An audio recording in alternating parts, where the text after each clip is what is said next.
Jasmine. Thank you, Adam. A Fox Business Alert, the February employment report suggesting hiring may finally be gaining steam.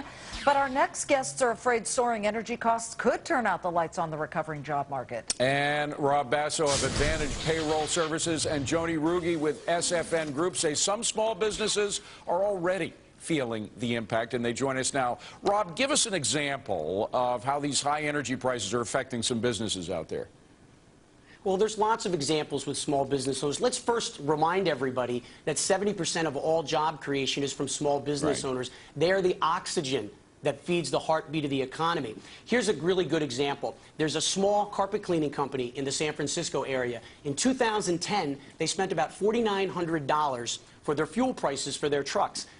In January 2011, they spent $6,500. That's nearly a 32% increase. That small business owner can't hire people, can't grow their business, and they can't pass all those costs on to the individuals that hire their services. Small businesses will struggle if oil goes up and the price per gallon goes to $5 a gallon. Okay, see, that's a great example of anecdotal evidence that just really underscores the problem, Joni, but these prices have been rather volatile. I mean, just as soon as they charge up, we can only hope they come down. But what are you hearing from the job and world front? Well, you know, the job market is continuing to do well. And obviously today's report, you know, shows great signs of that. And we hope that that keeps up. When we look at, obviously, the price of oil, you know, we worry, okay, our employers going to be more cautious about hiring? But, you know, to Rob, he had a great example. I can give you another. You know, certainly we saw, for the first time, we saw some nice growth in manufacturing and construction jobs. That's great, but what's happening is they're starting to hire more people in the plants, right? And those people are on the lower end of the pay scale. Increase in gas prices, that really affects the ability to get people to come to those jobs. In turn, it increases labor costs because employers have to increase and pay a little bit more to get those people, and that's going to have an impact on their profitability.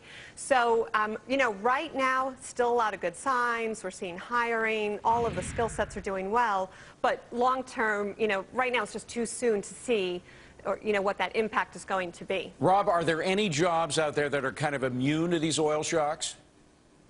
No, I really don't think so. The reality is, even if you're not directly in the transportation business, you still need to get goods and services to your place of business to service your clients. The restaurants are good examples. They don't necessarily send product out. Maybe they do local deliveries, but if you go to your local restaurant, there are companies like Cisco that deliver food to these places. Their fuel prices go up. Therefore, the food at the table that they serve goes up. They could potentially lose clients. But I Joni, mean, this is just what's happening. Okay, let me disagree a little bit here. When you look at companies that provide services exclusively, say, for example, IT, and we just had Jason Schenker bringing up IT companies that don't necessarily depend on a lot of energy use.